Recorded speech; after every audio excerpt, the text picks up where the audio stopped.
నేను అస్సలు మాట్లాడను. నీకు నచ్చింది చేసుకో.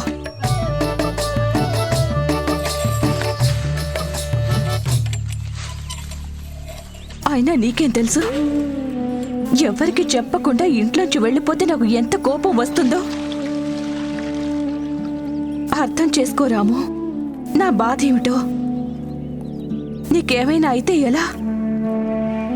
కన్న కొడుకు అనుకున్నాను.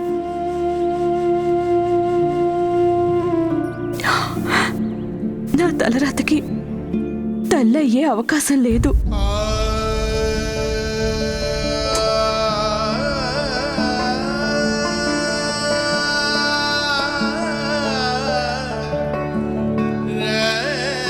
యశోదా,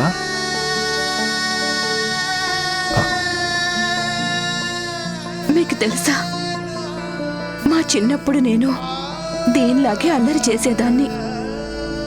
అందరూ ఒకే మాట అనేవారు, పెద్ద అయిందంటే పెద్దరికం అది వస్తుంది అని. కానీ మారలేదు.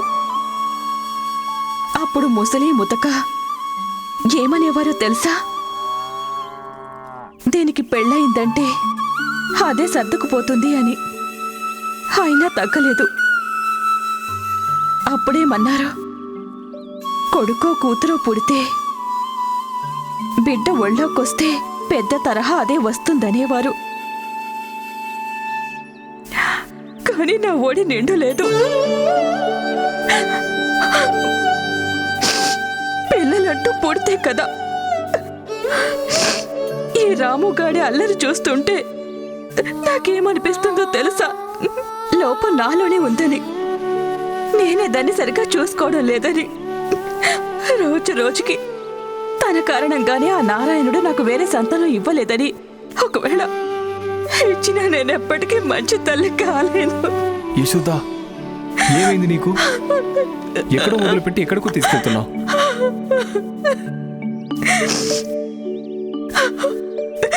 మనకి తప్పకుండా సంతానం కలుగుతుంది. ఇంకా అమ్మలుగా అమ్మ అనిపించుకుంటావు నువ్వు. అదిగో నారాయణుడు సరైన సమయం కోసం ఎదురు చూస్తున్నారు. ఆయన నా మాట వినడం లేదు. మీరే చెప్పండి ఆయనకి. నేను ఇంకా ఎదురు చూడలేనండి.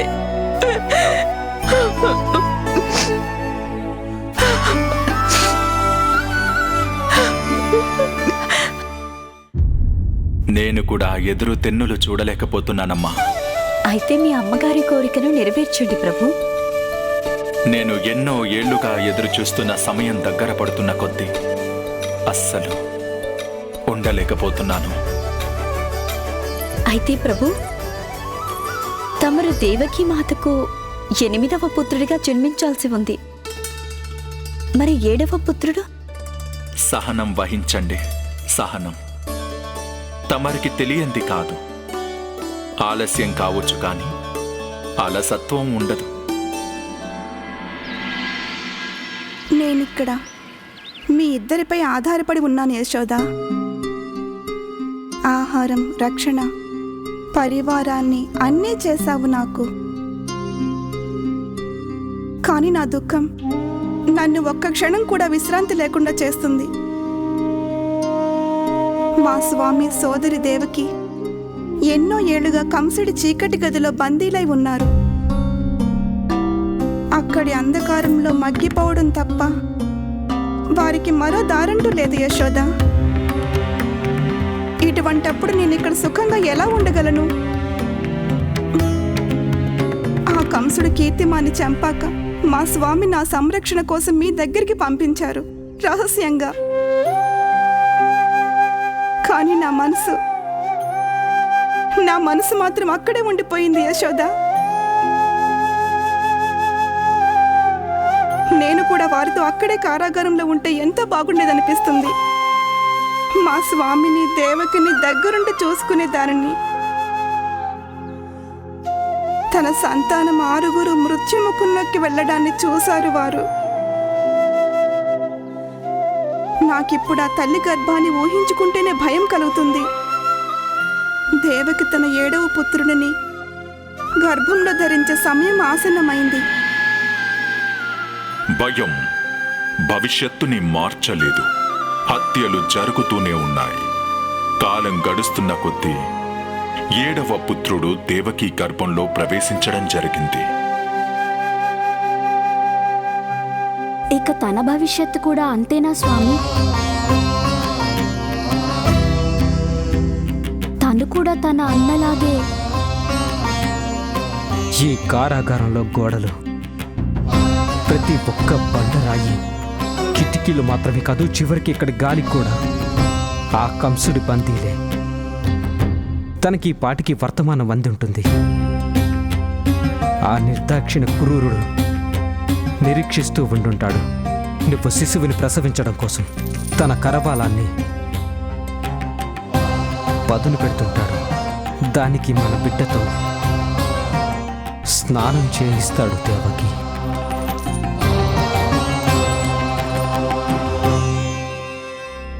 దుర్జన, ఆ దేవకి చెరసాల ముందు స్వయంగా నీవే కాపలాగా ఉండాలి.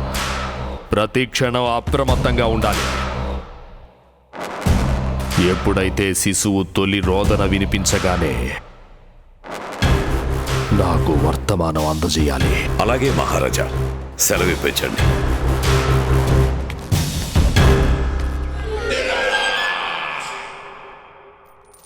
ఆలోచించండి స్వామి, ఆలోచించండి. ఈ పుత్రుడైన తన తొలి శ్వాస ఈ చెరసాలలో తీసుకోకూడదు. దేవకి, నిస్పృహతో నా గుండెలు కూడా పగిలిపోతున్నాయి. కానీ ఈ చెరసాలలో ఉంటూ నేను చేయగలిగేదేముంటుంది? కానీ ఈ సృష్టి పరిపాలకుడు జగత్పిత శ్రీహరి చేయగలరు స్వామి. ఆ శ్రీహరి నా పుత్రుడిని ఎందుకు కాపాడటం లేదు? చివరికి 7వ పుత్రుడినైనా రక్షించవచ్చు కదా. నా గర్భశోకాన్ని తగ్గించవచ్చు కదా. ఆ శ్రీహరి ఎందుకు పూనుకోవటం లేదు? ఎందుకు కరుణించడం లేదు? చెప్పండి స్వామి, ఎందుకు కరుణించడం లేదు? ఎందుకు కరుణించడం లేదు? భవిష్యత్తులో నాకు జన్మనివ్వబోయే మాత మొరపెట్టుకుంటే నేనెంతని సహించగలను చెప్పు. కంసుడి రాక్షస తత్వాన్ని అంతం చేయడానికి ఒక మాయ జరగాల్సి ఉంది. అది నా లీలకు తొలి బీజంగానూ ఉంటుంది. కంసుడి కళ్ళను కట్టేస్తుంది. అంతటి సామర్థ్యం కలిగిన మాయ ఎవరి దగ్గర ఉంది ప్రభు?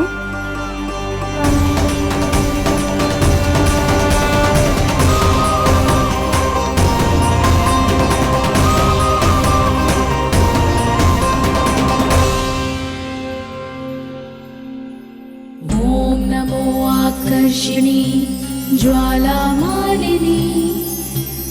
ఓం నమో భగవతి క్లేశనాశిని.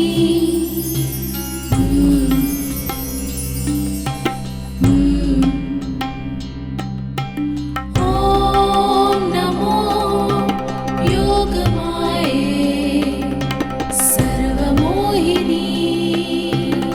ఓం నమో యోగమాయే సర్వరంజిని. ఆజ్ఞాపించండి ప్రభు.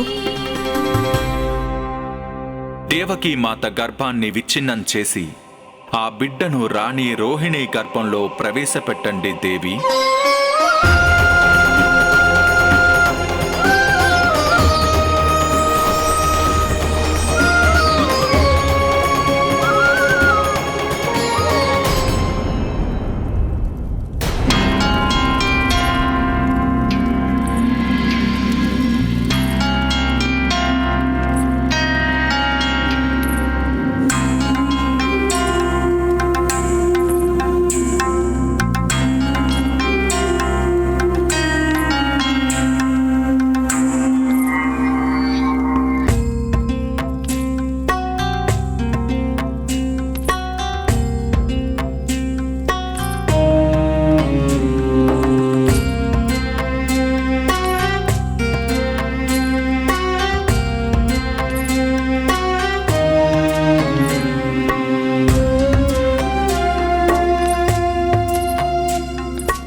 యోగమాయ తన కర్తవ్యాన్ని నెరవేర్చారు. తొలి సూర్యకిరణాలు రోహిణీదేవికి ఒక సందేశాన్ని వినిపిస్తాయి. అది వినగానే తను పట్టరానంత ఆనందంతో ఉప్పొంగుతుంది. యాదవ్ వంశానికి యువరాజు కుమారుడు వెయిట్ చేయబోతున్నాడు. ఆ సందర్భంగా నా శుభాకాంక్షలు మహారాణి.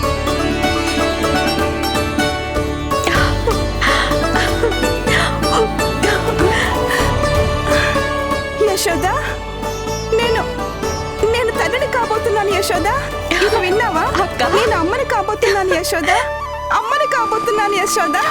అయ్యో జాగ్రత్త అక్క, పడిపోతారు. అభినందనలు అక్క, అభినందనలు, వేల వేల అభినందనలు మీకు.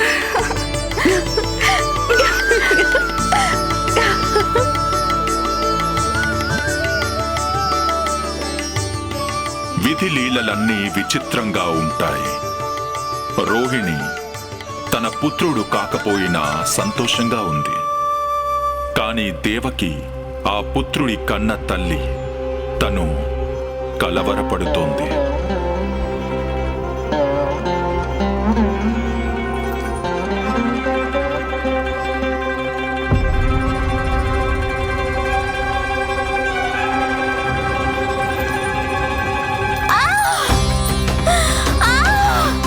ఏమైంది దేవకి?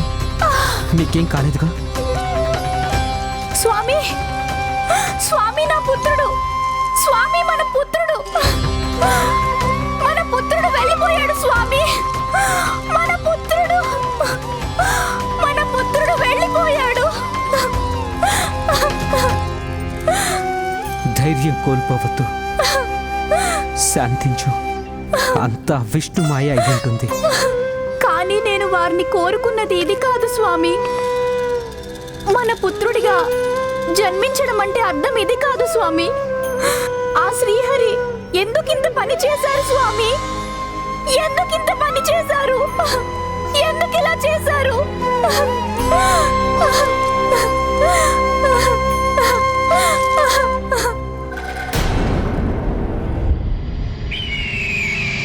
విషాదవార్త మహారాజా. రాకుమారి దేవకికి గర్భపాతం జరిగింది. బతికిపోయిందా దేవకి? ఒకవేళ నా చేతుల్లో ఆ శిశువు మరణిస్తే తను మరింత బాధపడేది. ఆనందంలో కాలం రెక్కలు కట్టుకుని ఎగురుతోంది. చూస్తూ ఉండగానే రోహిణి ప్రసవ సమయం ఆసన్నమైంది. తను ఒక అందమైన ఆరోగ్యవంతమైన బాలుడికి జన్మనిచ్చింది.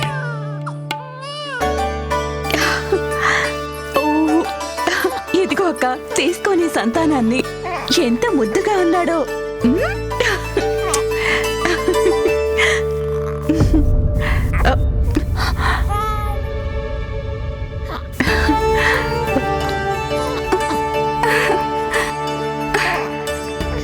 నా పుత్రుడు రాకుమారుడు.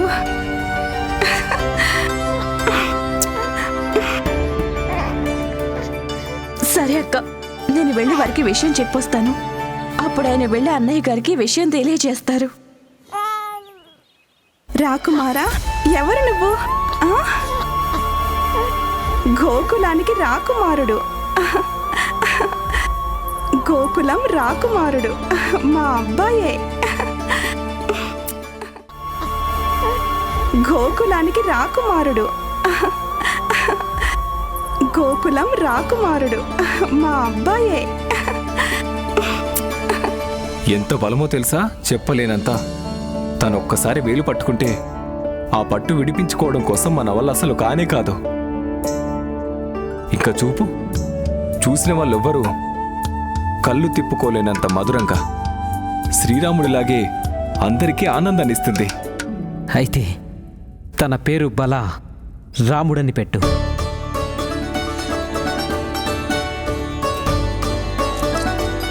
దేవకి, అభినందనలు. నువ్విక పిన్ని గారిపైపోయావు. అన్నగారు, మీరిక తన గురించి ఆలోచించకండి.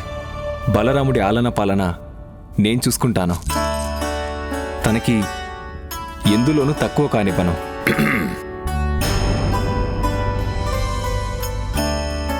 నాకు సెలవిప్పించండి. ఎన్నో ఏళ్లకి నీ కారణంగా మాకో శుభవర్తమానం లభించింది. శ్రీమన్నారాయణుడు ఎల్లప్పుడూ నీపై కరుణామృతం వర్షించాలి.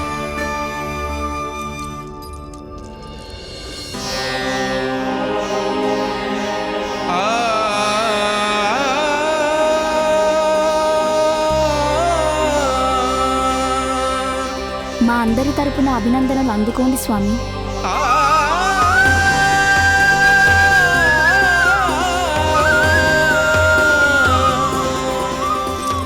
దేవకి, ఏమైంది?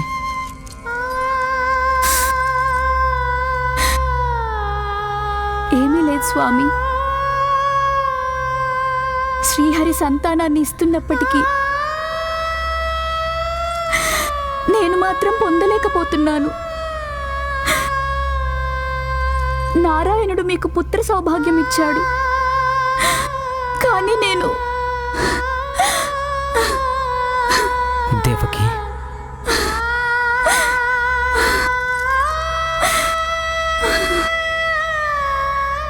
ఇక్కడ దేవకి మాత వ్యధ చెందుతున్నట్టే అక్కడ కూడా యశోద మాత వ్యధ చెందుతుంది.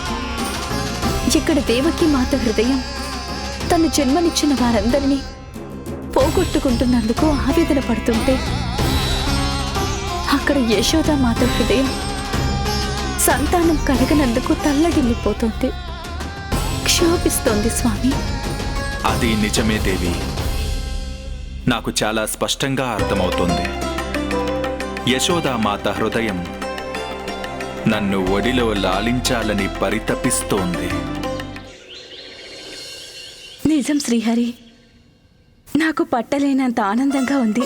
తమరి ఆశీర్వాదంతోనే రోహిణి అక్కకి అంత అందమైన బిడ్డ పుట్టాడు.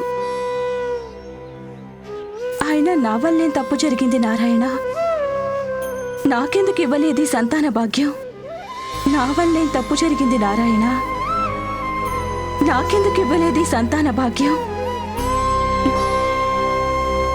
అప్పుడే దేవకి దేవికి 7వ సంతానం కూడా జన్మించడం జరిగింది ప్రభు. మరిప్పుడు అవతారం ధరించడంలో ఆలస్యం ఎందుకు? యశోదా, చూడు, నువ్విక్కడుంటే నేను ఊరంతా వెతుకుతున్నానా? నువ్వు ఉదయం నుండి ఏమీ తినలేదట కదా. పద, వచ్చి తిను రా. నేనెక్కడికి రాను.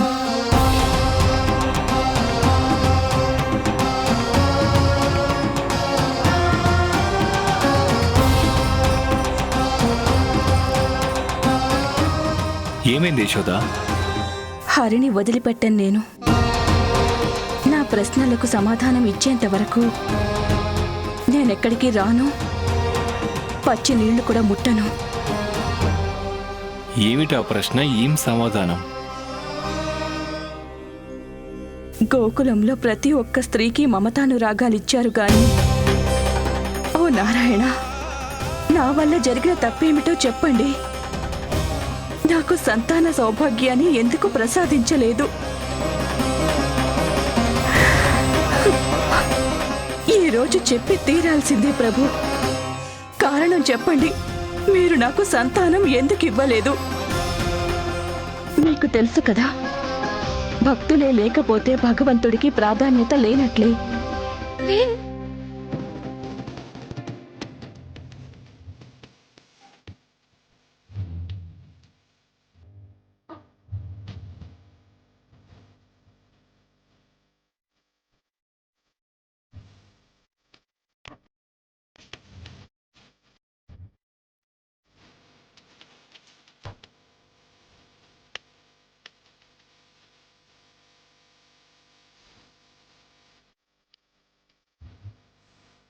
ప్రభు, యశోదమ్మ కూడా అలాంటి ఆవేదనే అనుభవిస్తున్నారు. తన గత జన్మలో కూడా దారాదేవి ఆవేదనే అనుభవించారు. నీ మాటలు అక్షర సత్యాలు లక్ష్మి. ఇప్పుడు యశోదామాతకు తన దుఃఖాన్నించి విముక్తినిచ్చే సమయం ఆసన్నమైంది.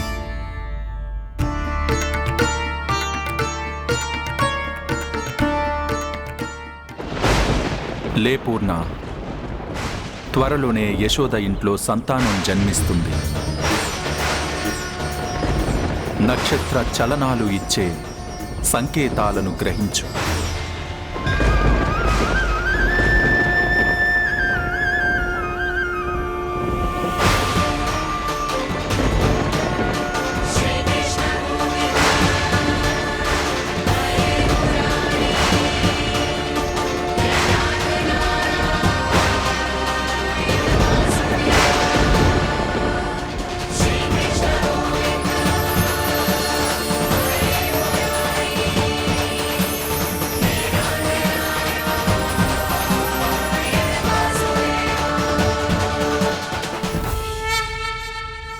ఇంత మహత్తరమైన కార్యాన్ని తనకే అప్పగిస్తున్నారు. ఈ దేవి ఎవరు ప్రభు? తను నాకు భవిష్యత్తులో కానున్న గురువైన మహర్షి సందీపనికి తల్లిగారు. తను మహాజ్ఞాని. తన పట్ల గోకులవాసులందరికీ విశ్వాసముంది. నేను రాబోతున్న విషయం మన యశోదమ్మకు తను చెబితే మాత్రమే మా అమ్మకు నమ్మకం.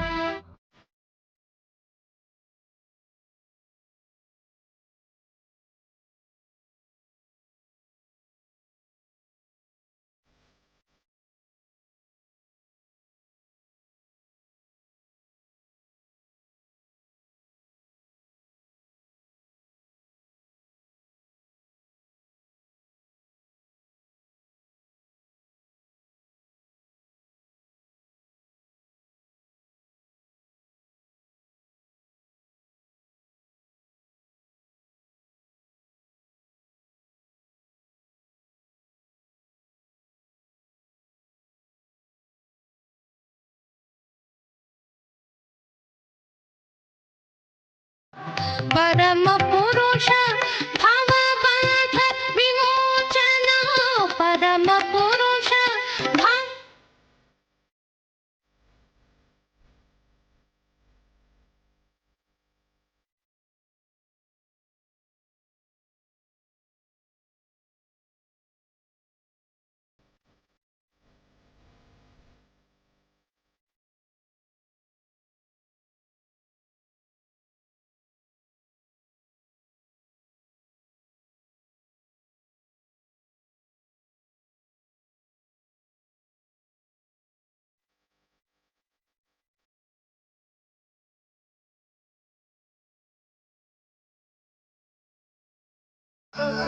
యశోద, నేను ఈ బాధను అర్థం చేసుకోగలను. అలాగని పస్తులుండాల్సిన పని లేదు. శ్రీహరి నీ మొర ఆలకిస్తాడు. నమ్మకముంచు. ఇదిగో కొంచెం తిను. దేవుడి మీద అలకడం మంచిది కాదు యశోద. ఇలా తినకుండా ప్రాణాలు ఇచ్చేస్తావా? యశోదా,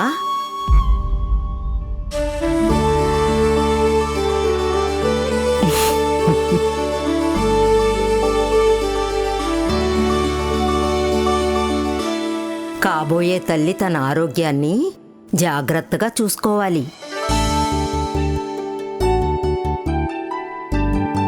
భోజనం చెయ్యి. నువ్వు ఆకలితో ఉండకూడదు. నా మాట నమ్ము. నక్షత్రాల చలనాన్ని చూశాను నేను. పూర్ణమత్త నిజమేనా?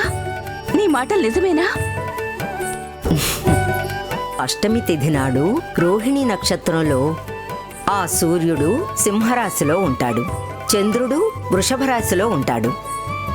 ఆ అర్ధరాత్రి నీకు సంతాన ప్రాప్తి కలుగుతుంది.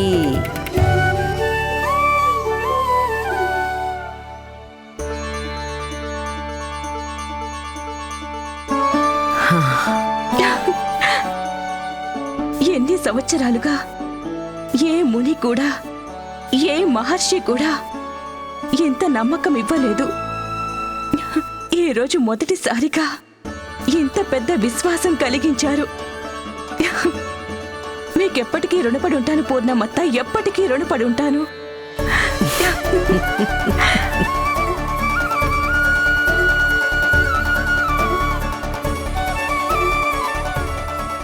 లేదు, అత్త కోడళ్లకు రుణాలుండవు తల్లి. అత్త కడుపు చల్లగా ఆశీస్సులు తీసుకో. ఇవ్వు, లడ్డు ఇవ్వు.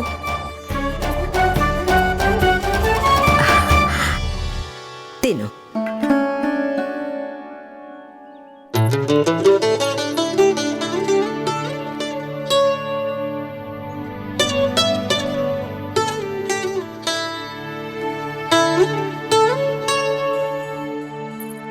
ఇంకా నువ్వు శుభగడియల కోసం ఎదురు చూస్తే చాలు. నేను అమ్మని కాబోతున్నాను. ఏమండి విన్నారా? నేను అమ్మని కాబోతున్నాను. మీరు తండ్రి కాబోతున్నారు. శ్రీహరి దయ చూపించాడు మన మీద.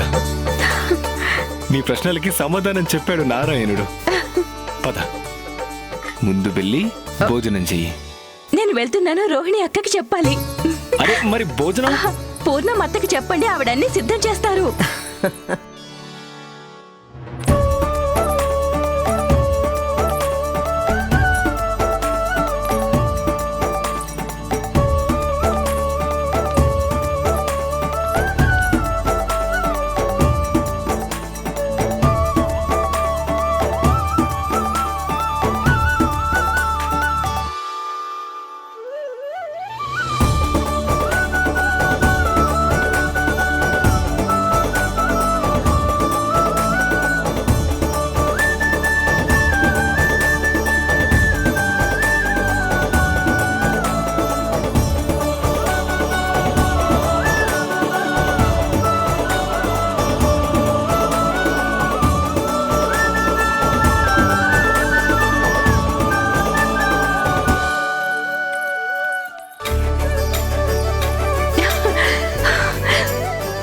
రోహిణి అక్క, అరే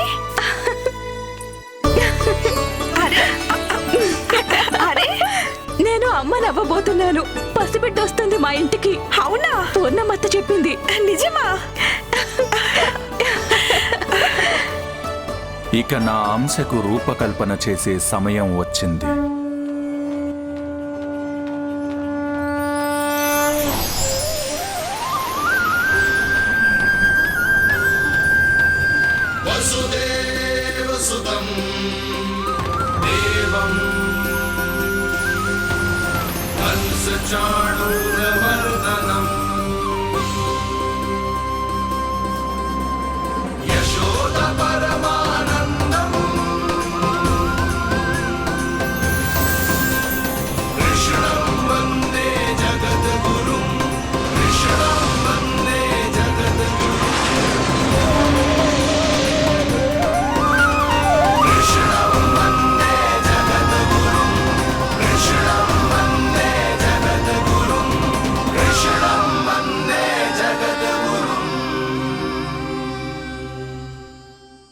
కృష్ణ కృష్ణ కృష్ణ కృష్ణ.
ఎవరి పుత్రుడు తను?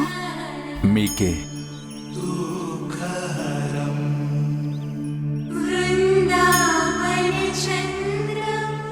మీ ఒడిలో ఆడుకోవడానికి నేనొస్తున్నానమ్మా. చాలా విచిత్రంగా ఉంది. ఎవరు నువ్వు? నేను విష్ణుమూర్తి అవతారం.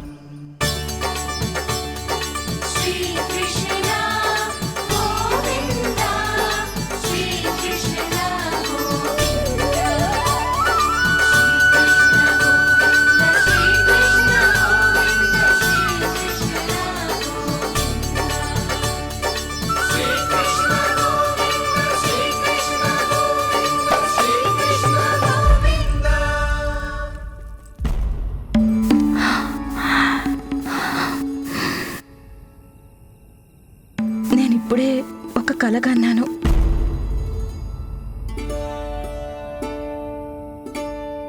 ఏంటా కలలో?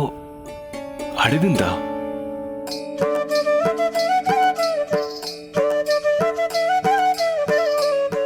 అంటే నేను నిజంగానే శ్రీమన్నారాయణుడికి తల్లి కాబోతున్నానా?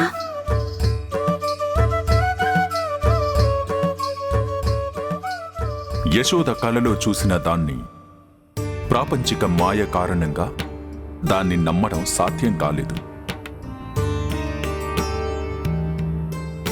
నేను నమ్మలేకపోతున్నాను. ఇదెలా సాధ్యం స్వామి? నేను శ్రీమన్నారాయణుడికి అమ్మని ఎలా అవుతానో చెప్పండి. కానీ నాకు ఆ కళ ఎంత సహజంగా ఉందో యశోద. ఏమనిపించిందో తెలుసా? అది కళ కాదు, నిజమే అనిపించింది. మీరు నన్ను ఆట పట్టిస్తున్నారు కదూ. అరే, నిన్నటిదాకా నేను కల్లో కూడా అనుకోలేదు అమ్మాయి అదృష్టం కలుగుతుందని. ఇప్పుడు చూస్తే మీరు శ్రీమన్నారాయణుడే నా గర్భంలో జన్మిస్తాడు అంటున్నారు. వద్దొద్దు, అలాంటి ఆలోచనలేవి నా మనసులోకి రానివ్వకండి. నేనొక సామాన్యమైన స్త్రీనంతే. అందుకే అందరిలాగే తల్లిని కావాలనుకుంటున్నాను. నాకొక సామాన్యమైన పుత్రుడు కావాలి. బుడి బుడి నడకల ముచ్చటైన బాలగోపాలుడు, నా ముద్దల కన్నయ్య, నా బంగారు కొండ నా కనుసన్నల్లో మెలగాలి.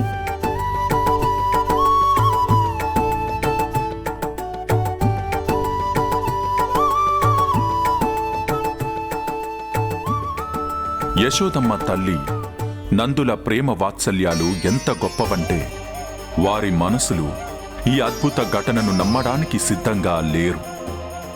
ఏ కలని నిజమనుకోవాలో దానిని భ్రమగా భావించి మరిచిపోయారు ఆ దంపతులు.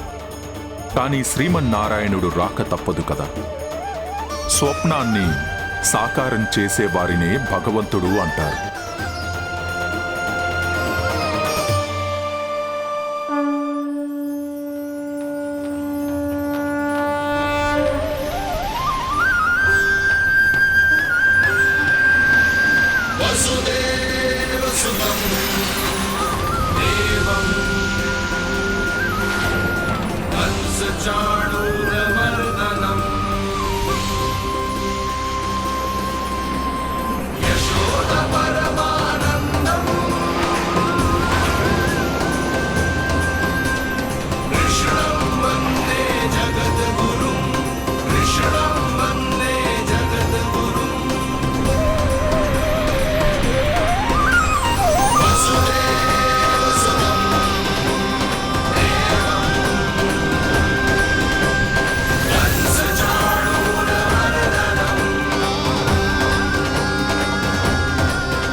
దేవకి మాత తమరికి జన్మనివ్వబోతున్నారు కనుక తన గర్భంలో తమరి అంశ చేరుకోవడం పూర్తిగా సమంజసమే.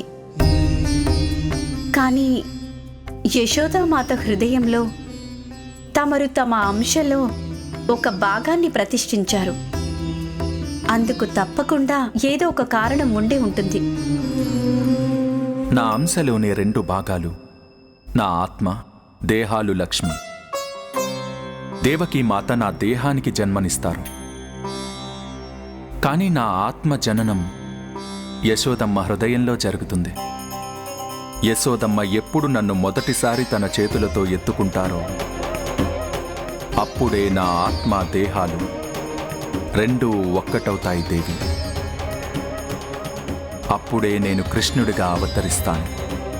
అప్పుడు నాకు యశోదమ్మకి ఆత్మబంధం పెనవేసుకుంటుంది. అందుకే యావత్ ప్రపంచంలోనూ మాతాపుత్రుల ఆత్మ బాంధవ్యానికి అద్భుత ఉదాహరణగా కలకాలం నిలబడుతుంది.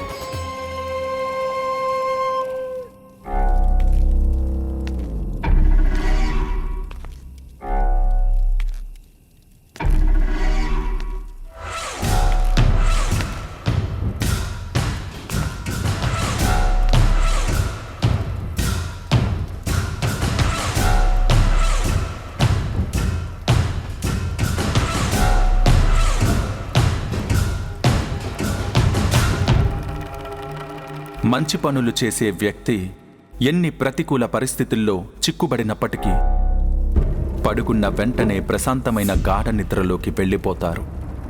కానీ ఒక వ్యక్తి ఏ స్థాయిలో ఉన్నవారైనా దుష్టులైతే, దుర్మార్గుడు, క్రూరాత్ముడైతే, చౌర్యం, హింస, మోసం, హత్యలకు పాల్పడుతూ ఉంటాడు. అతడి వద్ద ఎంతటి శక్తి సంపదలు ఉన్నప్పటికీ తనెప్పటికీ ప్రశాంతంగా నిద్రపోలేడు లక్ష్మి.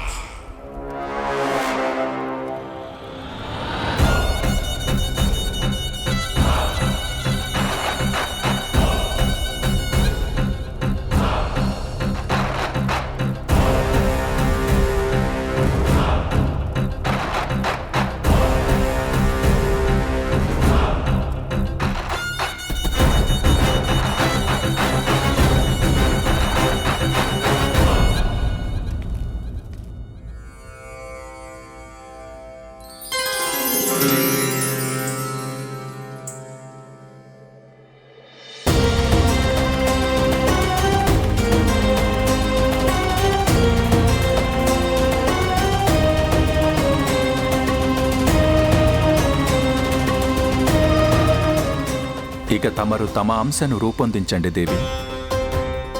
ఎప్పుడైతే నేను దేవకీ మాత 8వ పుత్రుడిగా అవతరించగాని అక్కడ మీరు యశోదమ్మ పుత్రిక రూపంలో జన్మించాల్సి ఉంటుంది.